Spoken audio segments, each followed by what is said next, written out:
That server was seriously incapable and so irritating.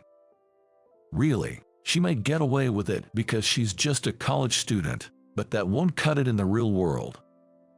Moreover, Emily and Julia were really laying into that server earlier.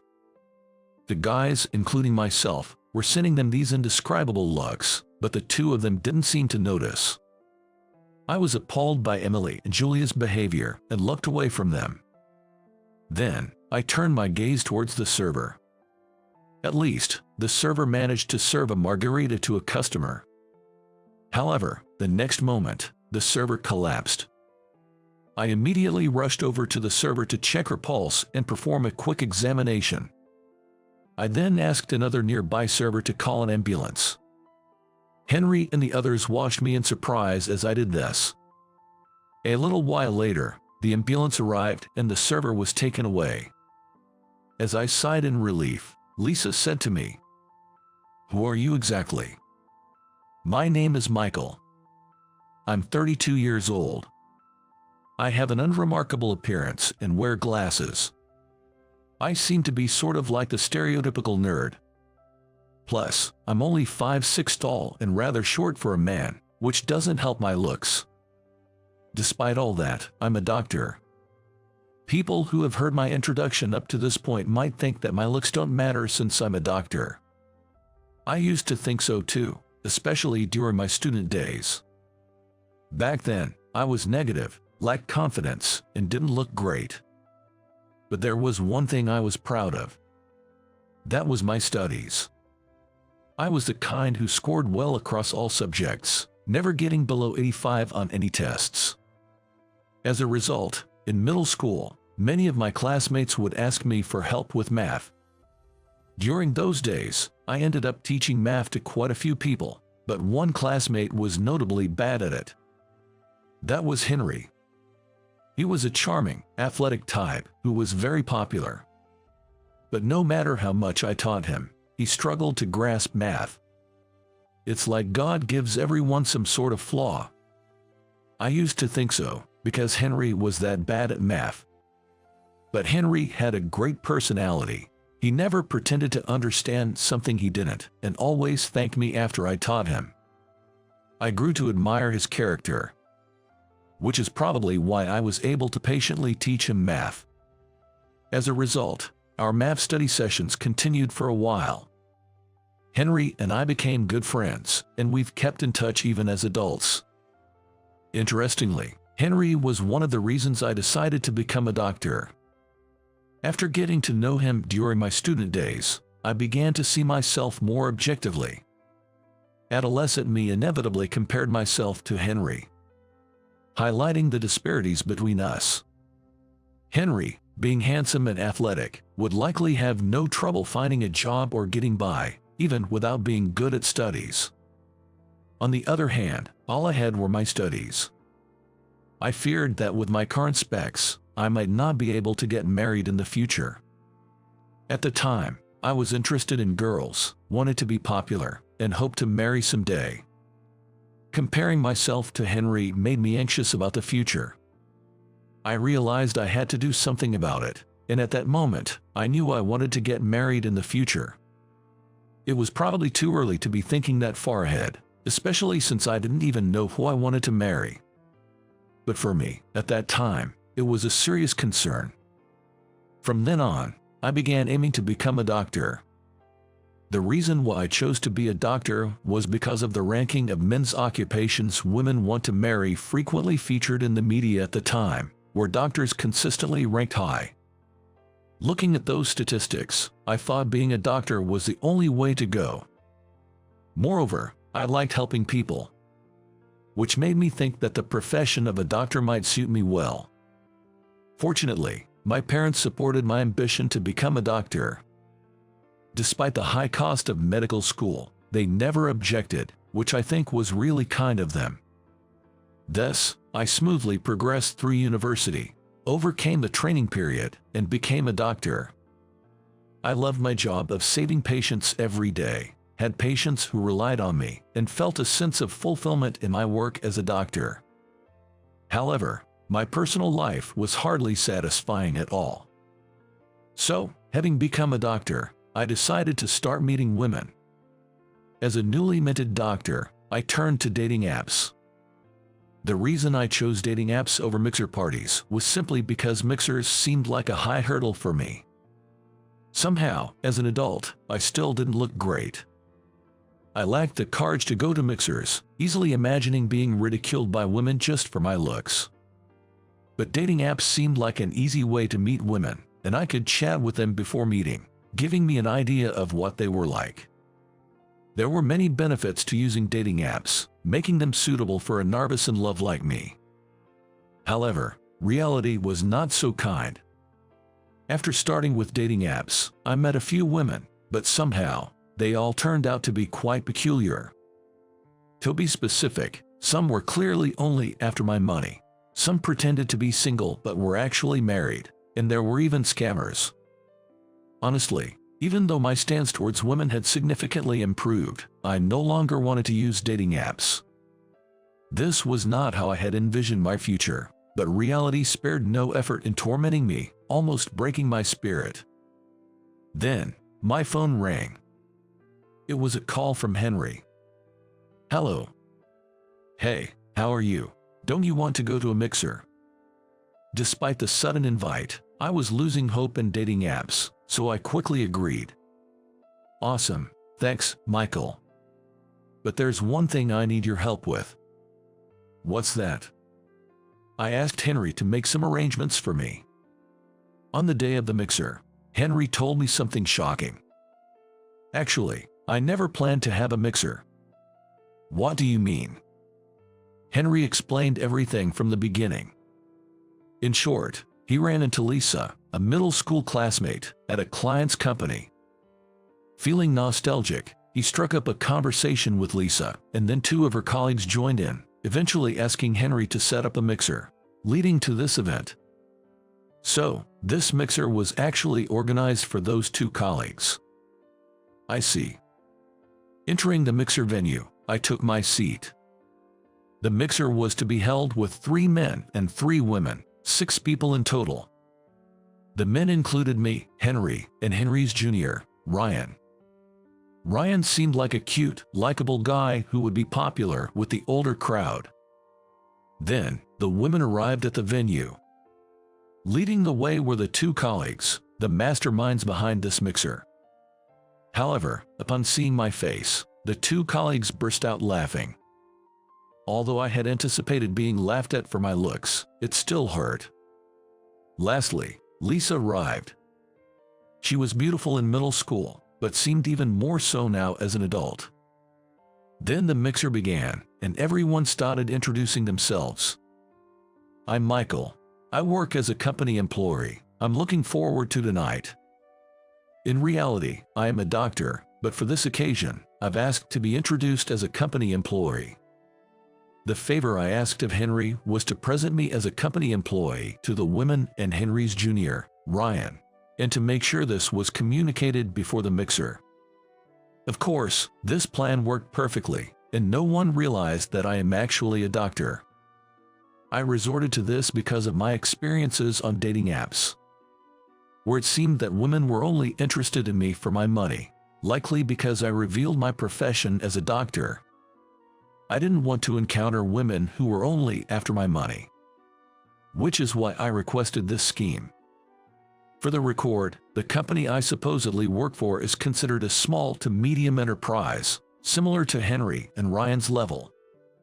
However, perhaps because of this, none of the women seemed particularly interested in my introduction, especially the 2 rude colleagues, who wouldn't even make eye contact with me.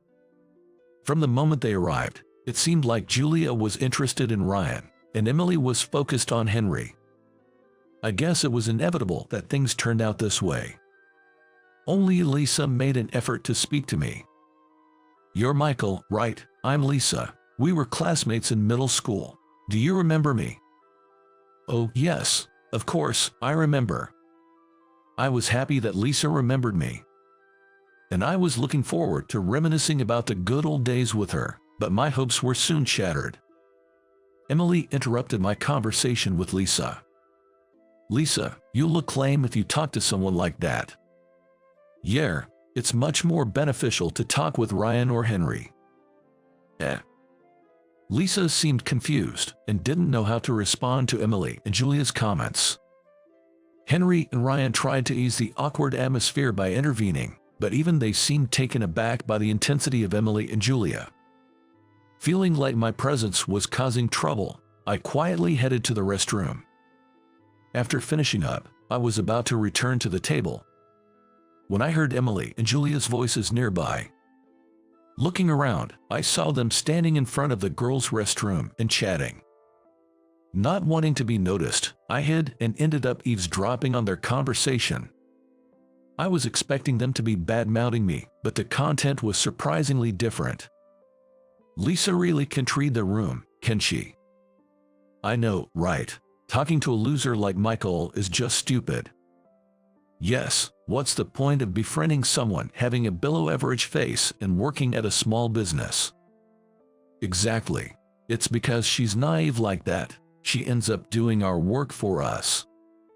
Right. If we show a bit of remorse when asking, she ends up doing our tasks in our stead. Yep, fools can be quite useful tools if you know how to use them. Emily and Julia continued their petty gossip, essentially revealing that they only saw Lisa as a convenient colleague who would do their work for them. The reason Emily organized a mixer was to get closer to Henry, and Julia wanted to connect with Henry's acquaintances. In essence, Lisa was being used by Emily and Julia, both at work and at the mixer. After making sure Emily and Julia had returned to their seats, I slowly made my way back to the table, feeling weighed down by witnessing their toxic behavior. Reaching the table where everyone was waiting, I just wanted to leave, which probably made me drink faster.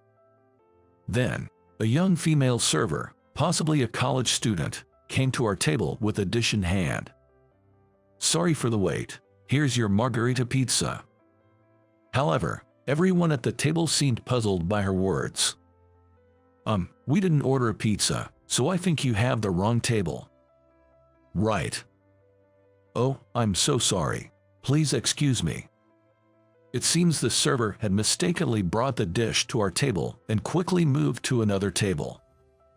I thought the server's nervousness was somewhat endearing, but Emily and Julia seemed annoyed.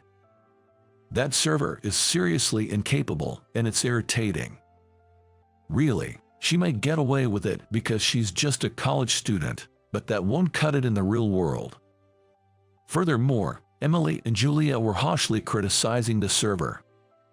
The men, including myself, were sending them indescribable looks for their harsh words, but the two of them didn't seem to notice. I was appalled by Emily and Julia's behavior and looked away from them. Then, I turned my gaze towards the server.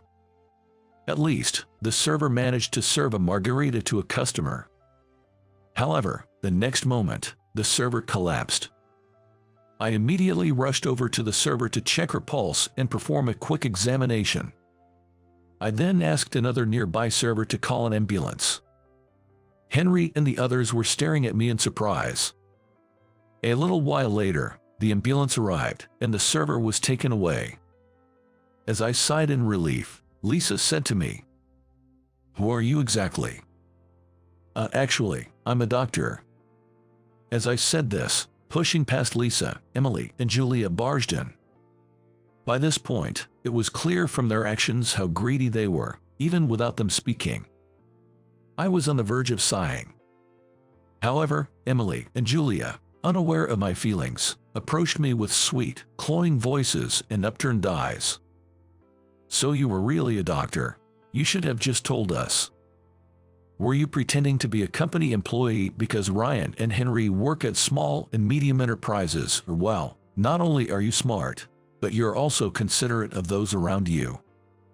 Honestly, since Emily and Julia are also 32 years old, their approach felt somewhat pitiful. So I instinctively stepped back from them. The shock of their sudden change in attitude towards me left me speechless. Still, Emily and Julia didn't notice my discomfort and kept pressing closer as I remained silent. I had enough and said to Emily and Julia, Excuse me, but you were clearly looking down on me just a moment ago, weren't you? And now that you know I'm actually a doctor, you are changing your tune so quickly. Are you even aware of how disrespectful you're being? I find this extremely offensive. I looked at Emily and Julia angrily. I rarely get angry at people unless it's a patient who hasn't followed my advice, worsening their condition. It seems Emily and Julia have a talent for infuriating people. I was trembling with anger. Emily and Julia, not expecting me to say such things or even get angry, were visibly shocked by my reaction. Seeing their response only irritated me further. At this point, I wondered if they were geniuses at making people angry. I sighed involuntarily. Emily, seemingly annoyed by my demeanor, snapped at me. Don't get cocky just because you're a doctor. Yay, if you had told us from the start that you were a doctor, we wouldn't have treated you like that.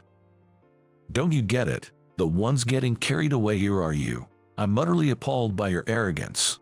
What I'm trying to say is that no matter what job the person in front of you has, it's wrong to treat them so terribly. How can you not understand such a fundamental thing? Michael, there's no point getting worked up over them, said a voice from behind me. Turning around, I saw Henry and Ryan standing there, both glaring at Emily and Julia. That's right. If they were decent people, they wouldn't belittle others like that, Ryan said firmly. It seemed Ryan was also upset after seeing me being hurt by Emily and Julia. With Henry and Ryan by my side, I felt more empowered than before.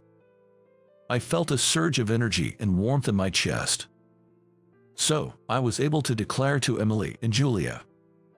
Let me say this as a doctor, Emily and Julia, it's too late for you. How could you let things get this far? As I declared this as if it were checkmate, Emily and Julia's anger reached its peak, their faces turning bright red as if they were boiling kettles. What do you mean it's too late? Exactly. We will sue you for threatening us with misdiagnosis and human rights violations.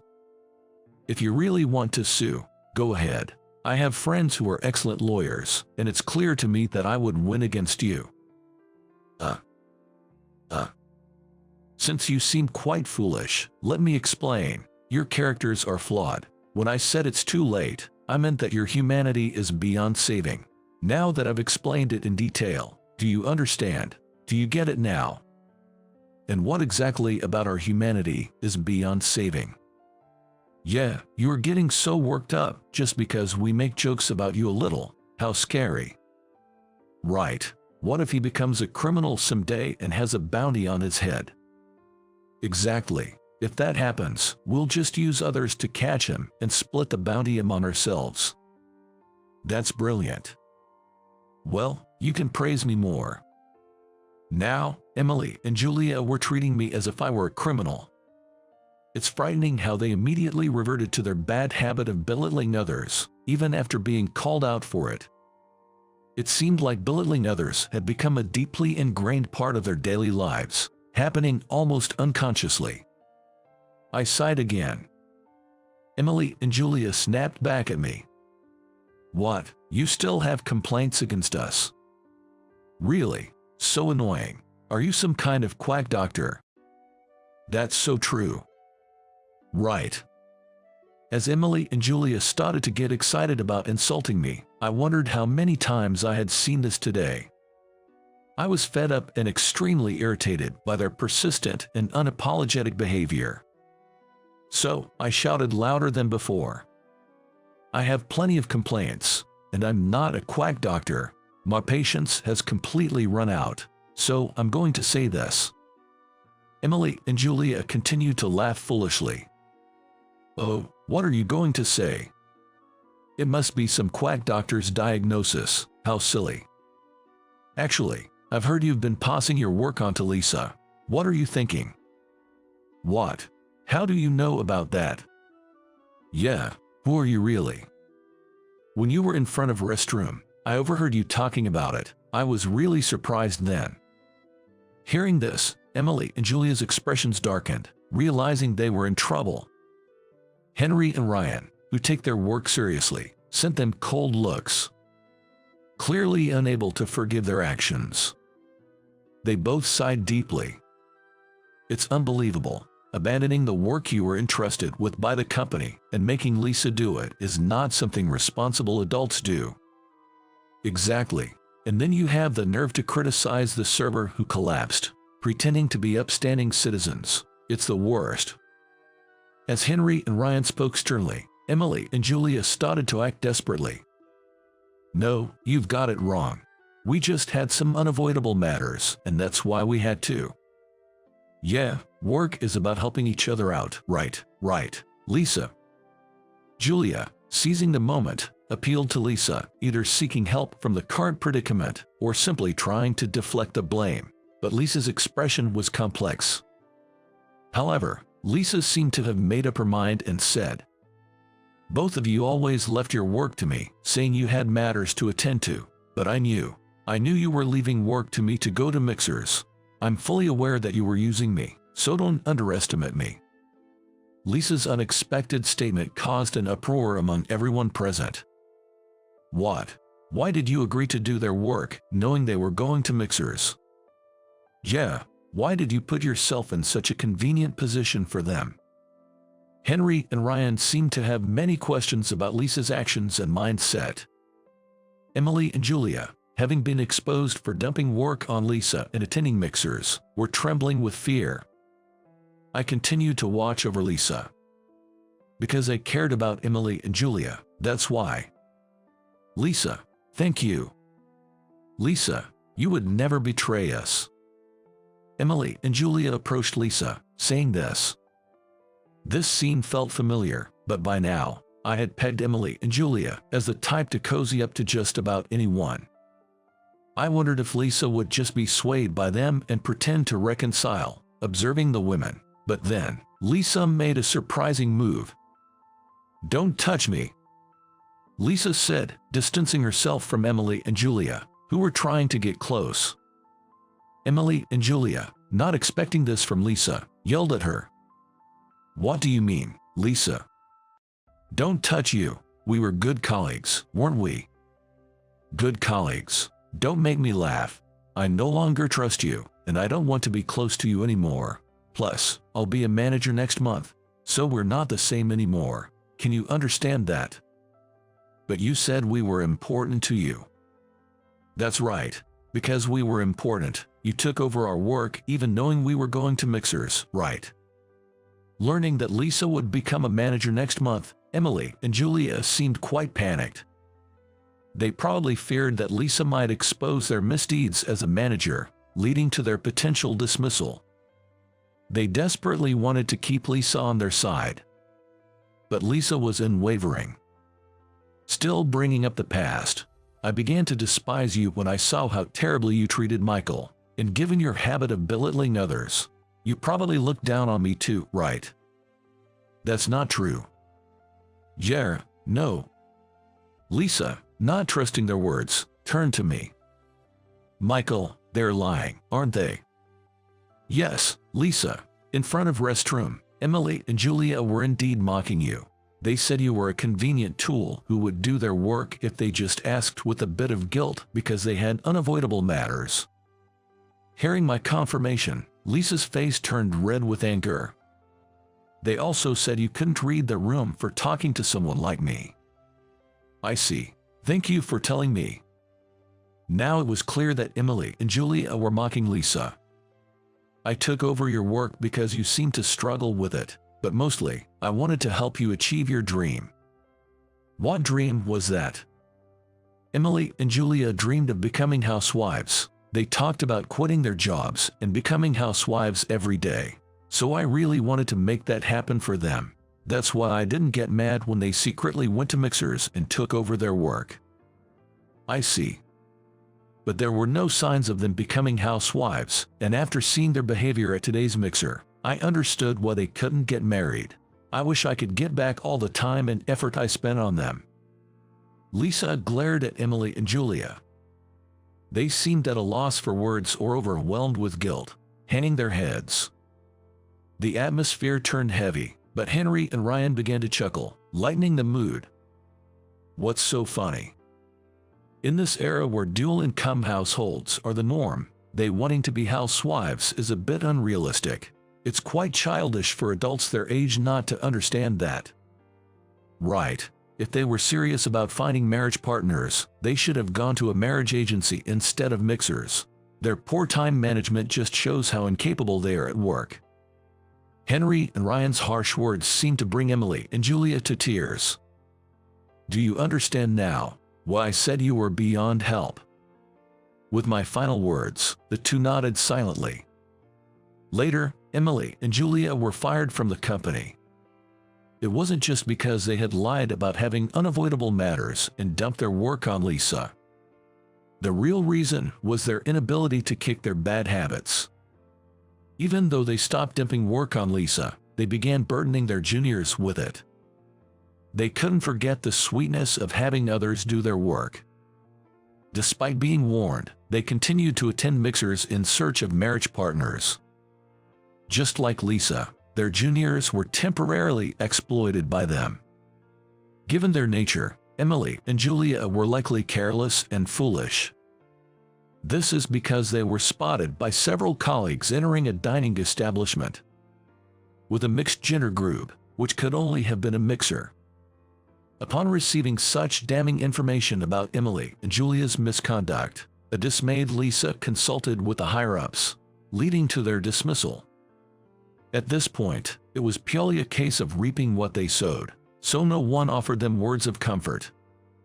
As for me, I was able to exchange contact information with Lisa during that mixer, and we still email each other. Our emails mainly consist of encouraging each other to keep up the good work. Lisa successfully became a manager and seems to be busier with work. But I believe she'll manage just fine given her resilience. Having someone to discuss work with was a refreshing and delightful experience for me, as I'd never had such an opportunity before. Working in society may seem like a constant battle with others, but in reality, it's a longer struggle with oneself. Having someone by my side to offer support and encouragement during these solitary days makes me feel like I can achieve more. This has made me realize that perseverance and earnest can lead to rewarding outcomes. My name is Tyler. I'm just an average senior at a regular university, with an ordinary face and physique. I'm the type who might be glanced over in a yearbook with a "was this person even here?" On top of that, I'm a bit introverted. I do have social life, as a normal college student should. However, I have neither close friends nor a romantic partner. It's not so much that I don't have them, but rather, I don't see the point in having them. To me, having a best friend or a girlfriend feels like out of norm. I live alone in a one-bedroom apartment in New York, with visitors being rare, perhaps only door-to-door salespeople. While some might see this as lonely, I have no complaints about this low-stimulation life. I believed that these tranquil days were my identity. There's a reason I became this way. I'm influenced by my parents and my brother, who is 3 years older. My brother, Alex, was the epitome of perfection. Academically excellent, athletically gifted, and popular. He was flawless. With such a brother, it was inevitable for our parents to compare us. I was constantly reminded, "You're just average and such an ordinary child." There was a time when I thought, maybe I'm like the ugly duckling, and someday I'll become amazing like my brother. But cruelly, that never happened. And so, the ordinary me was born. Alex, on the other hand, graduated from a well-known university, which is naturally the most difficult to get into, and now works as a researcher at a pharmaceutical company. He's the definition of an elite. And according to him, he has a promising future. Have you had dinner? No, not yet, but I was thinking of grabbing something soon. Then let's eat together. I'm about to leave the office. It's okay, you must be tired, bro. What? Just come along. All right, fine. After hanging up, I let out a heavy sigh. This is the worst. Alex contacts me from time to time, but is not out of concern for his younger brother. Although I've described Alex as a perfect superhuman, in reality, he has one flaw. He has a foul mouth. Moreover, it's directed only at me. He adopts a condescending attitude only towards me. Growing up, I was constantly compared to him by our parents, with comments like, "Your brother is amazing. Such a difference from the ordinary Tyler." It seems I've been ingrained in Alex's mind as someone he can look down upon. I checked the time. Guess I should get going. The sighs wouldn't stop. I took only my wallet and phone and headed to Alex's place. Alex also lives alone, in a place within walking distance from my apartment. Unlike my 20-year-old student apartment, Alex lives in a spacious and clean designer condo. I used my duplicate key to enter. And as usual, I began preparing dinner. The reason why he invites me over for dinner is to have me prepare the meal. And he always comes home just as everything is ready. "Hey, Mr. Average, what's for dinner tonight?" As Alex says this, he makes his usual "I've worked hard as an elite professional today" face and heads to the dining table as he should. Honestly, I didn't want to have anything to do with him. Every time I interact with Alex, I feel like my self-confidence is being mercilessly chipped away. "Why are you so different from me?" When he's had a bit to drink, Alex always spouts this line. "Hey, what's it like being average? I'd like to experience it just once." Haha. Each time, I could only force a pained smile, biting my back teeth together. How many times I wanted to talk back. How many times I wanted to rebel. But I knew I would be argued down, and resorting to violence would be futile against my stronger brother. I may not be as smart as him, but I understand that much. In every aspect, I am inferior to him, and compared to him, I must be just average, an ordinary person. Unfortunately, this is an unchangeable fact. I hate him, but I despise my parents even more. It wouldn't be an exaggeration to say I loathe them. "Why can't you be as good as Alex? Are you really brothers? Whatever you do is just mediocre," they would often say. It was inevitable. The more apparent the difference between Alex and me became, the more my parents doted on him, and the less space there was for me. Both my father and mother had a completely different look in their eyes when they saw me compared to when they saw Alex. That alone was enough to hurt my heart. I was so thoroughly ridiculed as just an ordinary kid, just an average kid, that I couldn't even muster the spirit to work hard and prove Alex and parents wrong. The only thing I learned from my parents was how to endure. I'm in my senior year of college. Becoming a working adult might free me from the chains of Alex and parents. Or so I thought, but there was a major problem. Job hunting. There are only a few months left until graduation. Yet, no good news has come my way. I applied to notable companies, but perhaps my introverted nature seeped through. Even if I passed the document screening, I would be rejected at the interview stage. I'll be ridiculed again. Looking at the relentless emails saying, "We regret to inform you that we have decided not to move forward with your application," I sighed. Will I not be able to turn things around once I work? Is it because I'm from a normal university that I'm facing these hurdles? I might be one of the few who hasn't secured a job yet. Such thoughts only deepen my gloom. With my self-esteem crushed by my parents and brother, I have no future dreams. I used to have dreams when I was little. I suddenly remember my younger self. Back when the difference between Alex and me wasn't so pronounced, and I could play freely. The memory is hazy, and I can't recall it clearly, but I told someone, "I'm going to be someone who can make the person I love happy." I, still a child, boldly declared something so presumptuous. Probably inspired by something I saw on TV.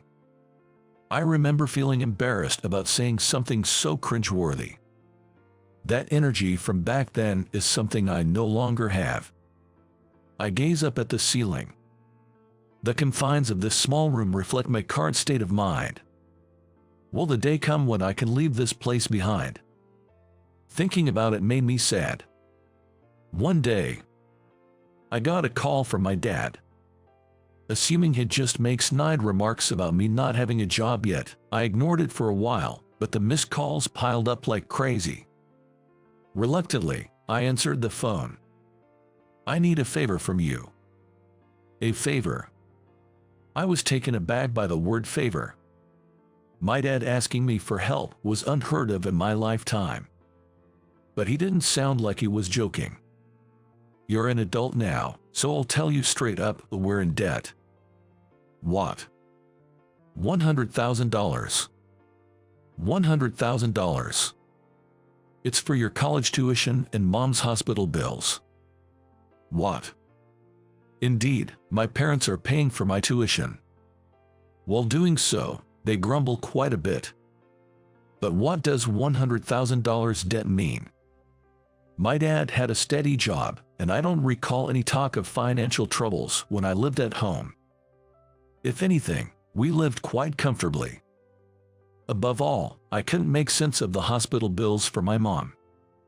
Explain everything from the beginning. What's this about mom's hospital bills? Yay, about that. According to my dad, my mom had a chronic illness. She started feeling unwell around the time I entered college and had been in and out of the hospital. There were times when my parents would be away from home for a few days while I was living there, which apparently had to do with my mom's illness. I had no idea. Well, we never told you. My dad said matter-of-factly. It seemed less about not wanting to worry me and more about thinking I didn't need to know. Learning that I was excluded from a major family issue made my heart sink. But my dad, oblivious to my feelings, unilaterally said what he wanted to say. So, contact Alex and listen to what he has to say. Huh, what is he coming up in this? Just hurry up and call him or go see him. This makes no sense. You're the one who called me with a favor, right? That's why I'm asking you to listen to what Alex has to say. Is this about solving the debt issue, or is it about mom's illness? Hey, I'm counting on you. Without answering my questions, my dad just hung up. This situation was so absurd, I couldn't keep up. What the hell is this? Frustration coursed through me. Grinding my teeth, I contacted Alex. Hey, have you secured a job yet? As soon as I called him, he hit me with the question I was dreading the most.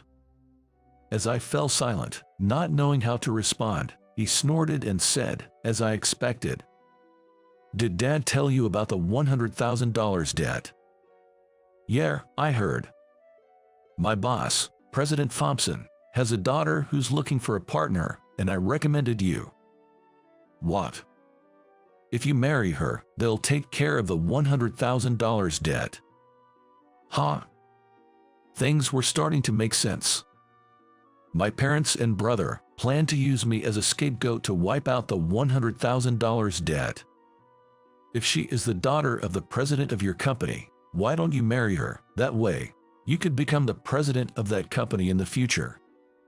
I can do it. Why not? I already have a girlfriend. I couldn't argue with that. But why would Alex pass up such a great opportunity to me?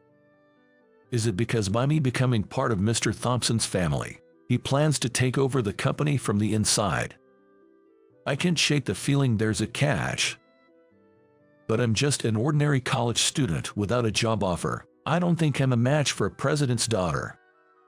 It's fine. They saw your photo and liked you. Maybe they have a thing for your average face. Haha.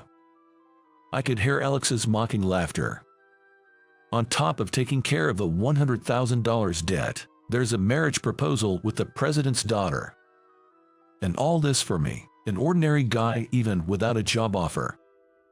There's definitely something going on. I had a gut feeling. I should clearly refuse it. Just as I was about to voice my thoughts, as if he had seen it coming, Alex said in a strong tone, "You understand, right? Don't embarrass me. Here's a perfect chance for you, Mr. Ordinary and Average, to repay our parents. Try to be useful for once." It seems my opinion was never considered from the start. The call had already ended. A sudden $100,000 debt and a marriage proposal with a president's daughter. My mind was about to explode. Had my parents and brother made such plans behind my back? What do they think of my future? Utterly distasteful. Yet, part of me thought, maybe this is an opportunity. If I could owe my parents and brother, I might gain the upper hand in the future.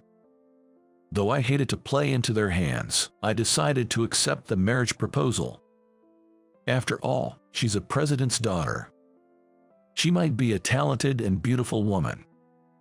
I chose to see it positively. Seriously. Upon meeting my prospective partner, I was disappointed. Her name was Emily. She seemed kind and well-mannered as the daughter of the president. But, to put it kindly, she wasn't exactly beautiful. She seemed to weigh at least 200 pounds. Every time she smiled warmly, her eyes disappeared under her facial fat and her chin wobbled. Next to Emily was her mother, Miss Thompson, a slender and beautiful woman. The difference in their appearances was so stark it made me doubt they were related. I guess it's no wonder she doesn't have a partner with looks like that. I thought bitterly to myself. I could see why Alex hadn't volunteered himself. "Tyler, am I not good enough for you?" Had my disappointment shown on my face for her to ask with such concern? No, it's not that. I don't want to force marriage on anyone. It's not what I truly want," Emily said with a look of sadness. Honestly, I wanted to refuse. But doing so would undoubtedly bring a storm of criticism from my parents and brother. Besides, this was a chance to put them in my debt. But the imposing presence of Emily was no small matter. Could I really spend my life with her? The more I looked at her, the more my anxiety grew. Since we've only just met, how about we live together for a month first? I desperately needed time to think. If we married and then quickly divorced, I'd surely face a backlash from my parents and brother. That makes sense. We should get to know each other first. Otherwise, it's too worrying. Emily's face brightened up instantly, and she agreed to my suggestion with enthusiasm. "All right, if you are okay with it, let's do that." "Thank you so much." I was relieved that my suggestion was accepted. "Hey, Tyler, if you're still looking for a job, why not work at our company?" "Really? But I'm not a science major, and I don't know anything about pharmaceuticals. Our company isn't just about research like your brother does." "Oh, right. Thank you for considering me." Could this also be a trap?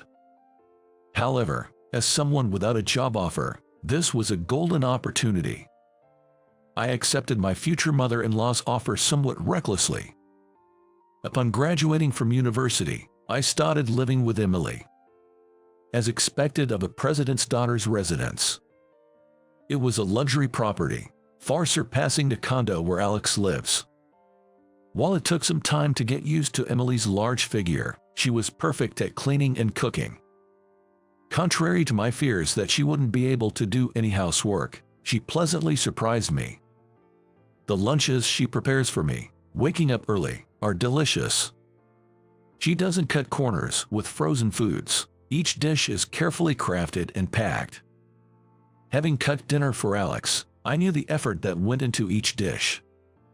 Despite likely being tired, she never complained and always sent me off with a bright smile, saying, "Have a great day at work." "Thank you, always." Not at all. Above all, Emily was cheerful. Her presence is comforting. Perhaps it's because of the gloomy life I led before, but Emily's presence has begun to take on significant importance in my life. Welcome home. How was work today? Hello. You seem down today. I made a mistake at work. I'm not as capable as the others. What are you talking about, Tyler? You're still new. It's natural to make mistakes. Really? Exactly. Look, I've even prepared some snacks for us to enjoy, with drinks after dinner. Wow, that's great. If you have any work frustrations, I'm here to listen to everything, so go ahead and get changed first. Thanks. Not at all. I could share anything with Emily. I couldn't believe how I used to think I didn't need someone like her just a few months ago. Working alongside graduates from prestigious universities was both mentally and physically demanding. But it was Emily's brightness that kept me going. I turned back to Emily and said, the lunch you made today was delicious, thanks. I'm preparing dinner right now, you know. Embarrassed, Emily quickly retreated to the kitchen. After living with Emily for half a month, we were managing our life together without any issues. Emily, look, the new release of the novel series you like is out. Wow, thank you, Tyler. Are you going to read it too? I bought some comics for myself. What kind? Show me. It's a suspense story. You might like it too. Want to start from the first volume? Really? Awesome. Emily's cheerfulness. It reminded me of my first love, who had a similar brightness. She was called Emmy. A girl I met in the park when I was just starting elementary school. With her hair tied in two, she was so pretty that even as a child, I wanted to call her beautiful. Emmy and I could only meet at the park since we attended different schools. The limited time to see each other made my heart flutter even more. She was just like Emily, always smiling and very bright. But one day, her expression turned gloomy. When I asked, "What's wrong?" she said her father had passed away. I wanted to cheer up Emmy. I made funny faces and told silly jokes, trying my best to make her laugh. And when Emmy finally started to regain her cheerfulness, I'm moving away. What? Tyler, thank you for everything. I was really sad when my dad passed away, but you cheered me up, and that made me so happy. My first love ended abruptly. I looked over at Emily, reading comics beside me on the sofa. Emmy, couldn't be right. I shook my head. On the last day of our cohabitation, Emily said she had something important to discuss and showed me a photo in the living room. That. You remember this photo, right? I'm glad. I'm Emmy. The photo captured me clowning and Emmy laughing at me. Emily, with wide eyes, started to tell me a truth I never knew. I've always liked you, Tyler, but you know, your brother, Alex, actually, when you weren't around, he bullied me. What? My brother did. We were in first grade, and he was so much bigger as a fourth grader. I was terrified. Alex knew I liked you, and he didn't like that at all. That's unbelievable. Alex would say things like, Tyler doesn't like someone like you, or Tyler has someone else he likes, so give up, and he'd chase me, pull my hair, and even throw garbage at me. Eventually, when I got really scared and told my mom, we ended up moving. I didn't know. I had no idea. The joy of reuniting with Emmy was overshadowed by the painful truth Emily shared. I never knew such things had happened. I'm sorry I couldn't be there for you. I apologized sincerely. Emily shook her head at my apology. Because of you, Tyler, I was able to overcome my dad's death. But I really liked you, Tyler. That's why when I couldn't see you anymore after moving, I ended up eating too much. Emily said, patting her stomach. I thought you'd hate me for looking like this. That's not true. Over this month, living together, I've come to understand. I love you, Emily. Really? I nodded with full confidence. I see. Why are you crying, Emily? She wiped her tears, saying, "It's happy tears," and then she said, "I'm really happy now, Tyler. Thank you for keeping your promise from back then." Promise?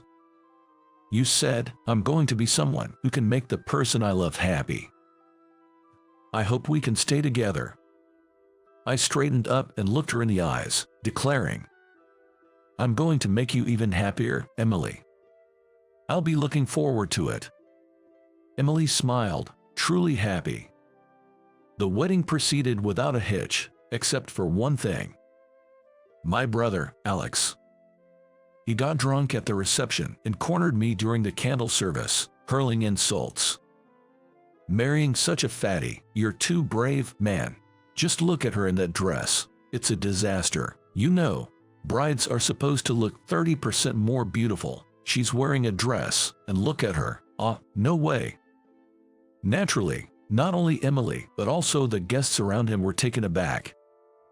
"That's disappointing. You're smart, but you judge people by their appearance." "Hey, Tyler, what did you just say?" "I said you're the lowest of the low." Even my usually confident brother was silenced by my unexpected retort. "Emily, don't worry about what Alex says. I love you. If he says anything gay, I'll drive him away." "Thank you." I held Emily's hand tightly, comforting her. Months later, as Emily and I were walking near our company, we ran into Alex. He was holding a fast food lunch, probably out for his lunch break. Spotting us, he approached with a smirk. "Hey, Tyler, sick of your fat wife and already having an affair. Weren't you the one preaching at your wedding that people shouldn't judge by appearances? Look." As I was about to sigh and counter Alex, Emily stopped me. It seemed she wanted to speak for herself. She stepped forward boldly and glared at him. "I'm Tyler's wife, Emily." "What? No way. That's impossible." It seemed the harsh words Alex said at the reception had deeply hurt Emily, prompting her to dedicate herself to dieting. As a result, she transformed into a figure that could easily be mistaken for a model. "And Alex, just so you know, I'm the Emmy you used to bully." "No way. That can't be." "I'm looking forward to seeing who you'll marry, Alex. She must be a beautiful person." "Jay, probably someone who's all looks and no substance, just like you." Emily and I proudly walked away, leaving my stunned brother behind. Marrying Emily led her mother to take care of the $100,000 debt. My parents were overjoyed and, getting a taste for it, started asking for money frequently. "Your mom's condition worsened, and now the hospital bills are $50,000. Can you ask again if we can get help?" Sensing something was off, I hired a private investigator. The shocking truth was revealed. Neither the original $100,000 debt nor the new $50,000 were for my mother's medical expenses. "Don't mess with me. I know everything. Mom's sickness. You two have been gambling and racked up debt." "Well, that's..." "You liars. If you need help, ask your beloved son, Alex. Don't ever contact me again. I'm cutting ties with you." Abandoned by me, my parents had no choice but to turn to Alex. They had borrowed from shady lenders, and the collection efforts reached Alex's workplace. As a result, Alex found it difficult to stay at the company and resigned. He left, harboring resentment towards me. I don't know, nor do I want to know, what became of my parents and brother. Meanwhile, my earnest work ethic, despite my ordinary intellect, was recognized, and Emily's mother even suggested I might one day take over the company. "Have a good day. Here's your lunch." "Thanks. I'll do my best." Though Emily's appearance changed dramatically, her bright and kind nature remained the same. My life is fulfilled both at work and home, and I am living very happily.